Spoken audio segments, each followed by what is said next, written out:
Hello everyone, my name is Varadan Garg and I welcome you all to Magnet Brains. So भाई, Magnet brains एक ऐसा platform है जहां पे आपको किंडरगार्टन से लेके क्लास 12 तक हर कोर्स मिल जाएगा। You can ask for anything. You can ask for CBSE board, you can ask for state board, you can ask for NTSE, you can ask for Olympiads, you can ask for NCERT book या किसी भी famous author की बात करें concern subject में सारा content आपको मिल जाएगा हमारे प्लेटफॉर्म पे, मतलब या तो हमारे यूट्यूब चैनल पे या फिर हमारे वेबसाइट पे या हमारे ऐप पे। यहाँ मिल जाएगी आपको quality education and that too free of cost. Yes, you heard that right, free of cost. 2 chapter से 2 वीडियोस की बात नहीं कर रहा हूँ, कंप्लीट कोर्स सेट की बात करूँ। कंप्लीट कोर्स सेट आपको मिल जाएगा free of cost. All you need to do is come and learn from these videos. तो गाइस, आज इस वीडियो में हम क्या सीखने वाले हैं? तो बेसिकली आज इस वीडियो में हम देखने वाले हैं कॉन्वोल्यूशन लेयर के बारे में। अब इससे प्रीवियस वाली वीडियो में हमने इंट्रोडक्शन ले लिया कॉन्वोल्यूशन न्यूरल नेटवर्क का, कि क्या होता है कॉन्वोल्यूशन न्यूरल नेटवर्क, क्या उसकी प्रॉब्लम्स हैं, क्या क्या उसके यूज केसेस हैं। और हमने देखा कि कॉन्वोल्यूशन बेसिकली लेयर से बनता है। उसमें देखा यार, सबसे पहले लेयर हमारी होती है कॉन्वोल्यूशन लेयर, और उसी कॉन्वोल्यूशन लेयर के बारे में आज हम इस वीडियो में डिस्कस करने वाले हैं, जानने वाले कि कॉन्वोल्यूशन लेयर क्या होता है। ऑल दिस कॉन्वोल्यूशन लेयर के बारे में हमें कहानी वैसे पता है सारी, बिकॉज हमने कॉन्वोल्यूशन के ऊपर डिटेल में डिस्कशन किया है, बिकॉज वो आपके सिलेबस में था। एंड वही लेयर बस हमें यहाँ पे पुट करनी है। थोड़ा सा बस इसके यूजेस क्या है, क्यों करते हैं, वो सब चीजें हमें यहाँ पे फिलहाल सीखनी पड़ेंगी। ठीक है, तो क्या इंपॉर्टेंट है, आप इससे प्रीवियस वीडियो कॉन्वोल्यूशन पूरा देख के आओ, कॉन्वोल्यूशन समझ में आएगा। इसके बाद इंट्रोडक्शन लेके आओ CNN का, न्यूरल नेटवर्क्स का, तो वो सब चीजें देख के आओ।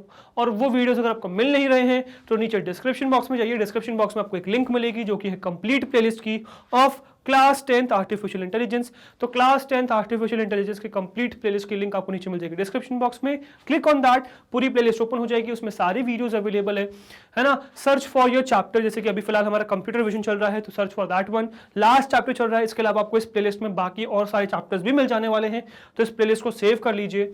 ठीक है, this is your life saver. And computer vision जैसे आप सर्च करोगे उसमें कॉन्वोल्यूशन लेयर सर्च करना, इसके जस्ट पहले आपको इंट्रोडक्शन टू CNN मिल जाएगा, फिर रिकैप ऑफ न्यूरल नेटवर्क मिल जाएगा, और उसके पहले पूरा आपको कॉन्वोल्यूशन मिल जाने वाला है। तो ये सब वीडियोस एक बार जरूर फेच कर लीजिए। ठीक है, देख आइए तो आपको लेयर समझ में आ जाएगी। एंड फटाफट शुरुआत करते हैं अपने कॉन्वोल्यूशन लेयर को और समझते हैं कि क्या है ये। Now it is the first layer of a convolution neural network. So convolutional neural network की सबसे पहली लेयर होती है क्या? Convolution layer. तो convolution layer convolution neural network की सबसे पहली लेयर होती है। The objective of the convolution operation is to extract the high level features such as edges from the input image. तो बेसिकली कॉन्वोल्यूशन ऑपरेशन, जो convolution operation हम perform करते हैं, उसका मेन रीजन क्या होता है? उसका मेन रीजन होता है एक्सट्रैक्ट करने का high level feature such as edges from the input image. अब हमने देखा भी हुआ यार, कॉन्वोल्यूशन ऑपरेशन या कॉन्वोल्यूशन जो है हमारा काफी सारे चीजें करने में हेल्प करता है, जिसमें से हम वर्टिकल एजेस डिटेक्ट कर सकते हैं, कॉर्नर डिटेक्ट कर सकते हैं। तो अलग अलग ऐसे यही सब फीचर्स को एक्सट्रैक्ट करने का काम करता है। तो फीचर एक्सट्रैक्शन में बहुत ज्यादा हेल्पफुल होता है हमारा कॉन्वोल्यूशन। बस वही कॉन्वोल्यूशन आपको यहाँ पे लगाना है to extract those features. Now CNN need not be limited to only one convolution layer। ठीक है, अब इंपॉर्टेंट वाली बात, मतलब this point is very important, कि CNN ऐसा बाउंड नहीं है कि उसको सिर्फ एक ही कॉन्वोल्यूशन लेयर यूज करनी है। मतलब एक कॉन्वोल्यूशन लेयर यूज किया, उसने वर्टिकल एजेस को डिटेक्ट कर लिया, काम खत्म। नहीं, ये मल्टीपल लेयर्स को यूज कर सकता है कॉन्वोल्यूशन की, और ये मल्टीपल फीचर्स को डिटेक्ट कर सकता है, और उन सब फीचर्स को एक साथ कंबाइन करके एक इनपुट इमेज बना सकते हो। तो इसीलिए आप यहाँ पे मल्टीपल कॉन्वोल्यूशन, हमने कर्नल्स के बारे में बात करी है, डिफरेंट टाइप के कर्नल्स की बात करी जो डिफरेंट काम कर सकते हैं। ऐसे ही आप वो डिफरेंट कर्नल्स यूज करके डिफरेंट आप फीचर्स एक्सट्रैक्ट कर सकते हो। तो एक से ज्यादा कॉन्वोल्यूशन लेयर इज अलाउड, इसमें कोई इशू नहीं है। अब लोगों को डाउट क्या रहता है कि सर हमने देखा कॉन्वोल्यूशन न्यूरल नेटवर्क, उसमें सारी एक लेयर है, एक कॉन्वोल्यूशन लेयर, एक आपकी, उसके बाद क्या जाएगी फिर कॉन्वोल्यूशन लेयर के बाद फिर आपकी एक पूलिंग लेयर। ठीक है, फिर एक आपकी आ जाएगी सिग्मा से एक्टिवेशन फंक्शन की लेयर, और एक्टिवेशन फंक्शन की लेयर में हम क्या यूज कर रहे हैं? यहाँ पे रेलू लेयर यूज कर रहे हैं। तो रेलू हो गया। ठीक है, तो कॉन्वोल्यूशन, पूलिंग, रेलू और फुली कनेक्टेड, एक लेयर लगा दो, हो गया काम। भाई ऐसा नहीं होता है, एक नहीं लगाना है, आप मल्टीपल्स यूज कर सकते हो। प्रीवियस वीडियो में मैंने आपको लास्ट में एग्जांपल भी दिखाया था एक ऐसे ही, जिसमें मल्टीपल लेयर्स का हम यूज कर रहे थे। तो समझने वाली बात यह कि जब मैं कॉन्वोल्यूशन न्यूरल नेटवर्क की बात करता हूं तो मैं किसी भी लेयर की बात करूं उसको मल्टीपल ऐड कर सकता हूं। तो कॉन्वोल्यूशन लेयर को मैं मल्टीपल टाइम्स ऐड कर सकता हूं। ठीक है, now conventionally the first convolution layer is responsible for capturing the low level features such as edges, colors, gradient orientation, etc. है ना। तो देखो कन्वेंशनली क्या होता था, पहले क्या होता था कि आपका जो सबसे पहले कॉन्वोल्यूशन लेयर है वो क्या करती थी, वो लो लेवल फीचर्स को एक्सट्रैक्ट करती थी, जैसे कि एजेस, कलर्स, ग्रेडियंट ओरिएंटेशन, ये सब फेच करती थी। और जैसे जैसे आप आगे बढ़ोगे तो आपके हाई लेवल फीचर्स को एक्सट्रैक्ट कर पाओगे आप। So in the convolution layer there are several kernels that are used to produce several features. तो इसीलिए आप कॉन्वोल्यूशन लेयर में बहुत सारे कर्नल्स का यूज कर सकते हो ताकि आप बहुत सारे उसमें से क्या कर सको, फीचर्स एक्सट्रैक्ट कर सको। ठीक है, मतलब क्या, मतलब ये कि मल्टीपल कॉन्वोल्यूशन लेयर आप यहां पे यूज कर सकते हो। तो मल्टीपल कर्नल मतलब मल्टीपल कॉन्वोल्यूशन लेयर यूज करके आप यहां से फीचर एक्सट्रैक्ट कर सकते हो। Now the output of this layer is called the feature map. अब ये इंपॉर्टेंट टर्म है, ये ध्यान रखना कि इस पर्टिकुलर लेयर से जो आउटपुट आता है, किस लेयर से भाई, कॉन्वोल्यूशन लेयर से जो आउटपुट आता है उसको हम फीचर मैप कहते हैं। ठीक है, क्या कहते हैं, which is also called activation map. तो दो चीजें कहते हैं, विच इज फीचर मैप, ठीक है, फीचर मैप और एक्टिवेशन मैप।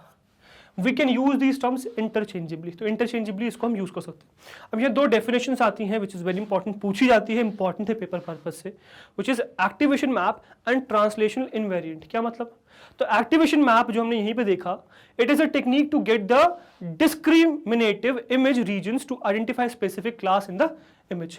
तो ये क्या है, ये टेक्निक है जिसकी वजह से आप डिस्क्रिमिनेटिव इमेजेस को आइडेंटिफाई कर सकते हो, रीजन्स को आइडेंटिफाई कर सकते हो, ताकि आप कोई स्पेसिफिक क्लास को आइडेंटिफाई कर सको एक इमेज से। और ट्रांसलेशनल इनवेरिएंट क्या है, so it is the ability to ignore positional shift of the target in the image. तो जो पोजिशनल शिफ्ट है तो उसको अगर आपको क्या करना है, उसको अगर आपको इग्नोर मारना है तो उसके लिए आप ट्रांसलेशनल इनवेरिएंट का यूज करते हो। दीज डेफिनेशंस आर इंपॉर्टेंट, इसलिए मैंने आपके यहाँ पे लिस्ट कर दी है, इसका ध्यान रखिएगा। ठीक है, चलिए, now there are several uses we derive from the feature map. अब जो फीचर मैप हमें मिलता है, मतलब कॉन्वोल्यूशन लेयर से जो मुझे आउटपुट मिलता है, उससे काफी सारे हम क्या करते हैं, यूजेस डिराइव करते हैं। वो यूजेस क्या है वो समझिए। So we reduce the image size so that it can be processed more efficiently. तो कॉन्वोल्यूशन लेयर के बाद जो हमें इनपुट साइज मिलता है वो क्या होता है, वो रिड्यूस हो जाता है, तो उसको हम प्रोसेस करना हमारे लिए आसान हो जाता है। We only focus on the features of the image that can help us in processing the image further. तो हम इस सिचुएशन में सिर्फ उस पर्टिकुलर इमेज पे फोकस, इमेज के सिर्फ उस पर्टिकुलर पार्ट पे फोकस करते हैं जिसके पास जो हमारे लिए हेल्पफुल है, जो हमारे लिए यूजफुल है। हमारे लिए जरूरी नहीं हम पूरी इमेज देखें, पूरी इमेज यूजफुल हो, नहीं, हमारे लिए क्या यूजफुल होगा, जो उसमें पर्टिकुलर इंपॉर्टेंट चीजें सिर्फ वही यूजफुल होगी। तो उन पर्टिकुलर फीचर्स को एक्सट्रैक्ट करने में ये हमारी हेल्प करता है। किसको, फीचर्स को एक्सट्रैक्ट करने में हेल्प करता है जो मुझे फर्दर आगे हेल्प करने वाला है, बाकी चीजों को मैं हटाता हूं। तो क्या, दो काम, एक तो साइज रिड्यूस करना, और सिर्फ ये साइज रिड्यूस कैसे होगा, साइज ऐसे ही रिड्यूस होगा जब आप उसमें से कोई वो चीज एक्सट्रैक्ट कर सको जो आपके लिए इंपॉर्टेंट है और बाकी चीजों को हटा सको। फॉर एग्जाम्पल, एक एग्जाम्पल ले लीजिए, you might only need to recognize someone's eyes, nose and mouth to recognize the person. You might not need to see the whole face. तो यार देखो, जब भी सपोज मुझे किसी भी एक फेस को आइडेंटिफाई करना है, किसी भी पर्सन को मुझे आइडेंटिफाई करना है कि ये कौन है, तो मुझे उसके लिए बहुत सारी चीजें, या पूरा फेस नहीं चाहिए, मुझे सिर्फ आंखें चाहिए, मुझे सिर्फ नाक चाहिए, मुझे सिर्फ मुंह चाहिए, या फिर कुछ और चीजें भी जरूरत हो सकती है, नाक वगैरह जरूरत हो, या कुछ सिर्फ फेस की लेंथ की जरूरत हो, विड्थ की जरूरत हो, तो कुछ पर्टिकुलर चीजों की जरूरत होगी। क्या मुझे उसके बैकग्राउंड की जरूरत होगी, क्या मुझे पूरे फेस की जरूरत होगी, क्या मुझे उसके हेयर स्टाइल से फर्क पड़ता है, मुझे कोई फर्क नहीं पड़ता उस चीज से। तो जो मेरे लिए सिर्फ इंपॉर्टेंट है मैं उसी चीज को एक्सट्रैक्ट करूँ ना। तो जिस काम के लिए जो चीज इंपॉर्टेंट है सिर्फ वो एक्सट्रैक्ट करिए। जैसे सपोज मैं कहूँ यार मैं कैट और डॉग का क्लासीफायर बना रहा हूँ कि कैट और डॉग में क्लासिफिकेशन में कर सकूँ, तो उसमें मैं किन फीचर्स को निकालूंगा, मैं उन फीचर्स को निकालूंगा जो इंपॉर्टेंट है। अब मैं अपनी तरफ से फीचर दे रहा हूं तो वो हमने सीख रखा है, सुपरवाइज्ड अनसुपरवाइज्ड लर्निंग होता है, इसका एग्जांपल दिया था मैंने आपको पहले। ठीक है, और अगर मैं न्यूरल नेटवर्क की बात करूं तो न्यूरल नेटवर्क में वो फीचर्स को खुद एक्सट्रैक्ट करेगा कि किस बेसिस पर उसको डिफरेंशिएट करना है, राइट। और वो फीचर्स से वो निकालेगा जो इंपॉर्टेंट है, वो सारे फीचर्स पे फोकस नहीं करेगा, वो आपको कॉन्वोल्यूशन से निकलता है। ठीक है, तो कॉन्वोल्यूशन के दो यूजेस समझ में आए कि क्यों परफॉर्म कर रहे हैं। तो एक तो साइज रिड्यूस करने के लिए और उन फीचर्स को एक्सट्रैक्ट करने के लिए जो इंपॉर्टेंट है, और बाकी सबको हटाने के लिए हम यूज करते हैं कॉन्वोल्यूशन लेयर का। Got it. अब इसके बाद नेक्स्ट आ जाती है और लेयर्स। अब नेक्स्ट लेयर क्या है उसके बारे में हम नेक्स्ट वीडियो में जानेंगे, है ना। तो नेक्स्ट वीडियो के लिए वेट करेगा। फॉर नाउ आगे बढ़ेंगे तो नेक्स्ट आपको देखने को मिलेगी 100% free high quality education only on one platform which is magnet Brains. So magnet brains इकलौता ऐसा प्लेटफॉर्म है जो आपको प्रोवाइड कर रहा है 100% free high quality education from the top educators of India in this top courses of hours which is CBSE English medium, NTAC, olympiad, CUET, spoken English, CBSE Hindi medium, UP board, Bihar board, ये हमारे top courses हैं जो आपको मिल जाएंगे हमारे इन 3 platform पे, which is सबसे पहला है भाई हमारा YouTube channel magnet brains, go and subscribe that. फिर है हमारा ऐप जो आप प्ले स्टोर से डाउनलोड कर सकते हैं, नाम मैग्नेट ब्रेन्स ही है। और फिर है हमारी वेबसाइट जिसको आप डायरेक्टली सर्च कर सकते हो, एड्रेस बार में डालो www.magnetbrains.com एंड इस ऐप के लिए हमारी पूरी वेबसाइट ओपन होकर आ जाएगी। अब इन तीनों प्लेटफॉर्म्स की खासियत बताता हूँ कैसे ये बाकी लोगों से अलग है। देखो यार, बाकी लोग क्या करते हैं, आपको 2 चैप्टर्स से 2 वीडियोस देते हैं, ठीक है, यूट्यूब पे, और फिर रिडायरेक्ट कर देते हैं ऐप या वेबसाइट पर। वहां आपको फोर्स किया जाता है एक पेड सब्सक्रिप्शन लेने के लिए। यहीं आ जाता है मैग्नेट ब्रेन्स आपकी लाइफ सेव करने के लिए, बिकॉज मैग्नेट ब्रेन्स के इन तीनों प्लेटफॉर्म पे आपको 100% फ्री एजुकेशन मिल जाने वाली है, कंप्लीट फ्री ऑफ कॉस्ट पूरा कंटेंट अवेलेबल है। किसी भी टाइप का आपको sign up, log in, coupon code लगाने की जरूरत ही नहीं है, बाय नाउ की कहानी है ही नहीं। फ्री ऑफ कॉस्ट पूरा कंटेंट अवेलेबल है, A to Z अवेलेबल है, 100% फ्री वॉचिंग है, so utilize it, come watch the videos and learn from them, ठीक है। और इसके बाद बुक्स एंड ई बुक्स जो मैग्नेट ब्रेन्स लॉन्च करी है, उसका लिंक नीचे डिस्क्रिप्शन बॉक्स में है, you can go and check that as well. And जो भी चीजें हम लोग पढ़ रहे हैं यार, उन सब का भी लिंक आपको नीचे डिस्क्रिप्शन बॉक्स में मिल जाएगा, you can go and check that as well, ठीक है। And just stay tuned with us on a social media platform which is YouTube, Facebook, Instagram, Twitter and Telegram, because हर जगह भाई हम लोग, so you can stay connected with us everywhere, ताकि कोई भी नया कोर्स है, कोई भी नई वीडियो तो तुरंत आपको पता चल जाए। और गाइस, अगर आपको हमारी मेहनत अच्छी लग रही है, कंटेंट पसंद आ रहा है, वीडियोस अच्छी लग रही है, प्लेलिस्ट पसंद आ रही है, अगर आपको लगता है कि आप हर रोज हमसे कुछ नया सीख रहे हैं, अगर आपको लगता है कि आपको एग्जाम्स में हेल्प हो रही है हमारी वजह से, सो हमारे साथ यानी कि मैग्नेट ब्रेन्स से जुड़े रहिए, बिकॉज हम लाते हैं आपके लिए किंडरगार्टन से क्लास 12 तक हर कोर्स फ्री ऑफ कॉस्ट, हर कोर्स में हम आपके साथ हैं। सो वी एक्सपेक्ट आप भी हमारे साथ इस बने रहेंगे, राइट। मैं आपसे बोलता हूं नेक्स्ट वीडियो में, till then goodbye, thank you very much.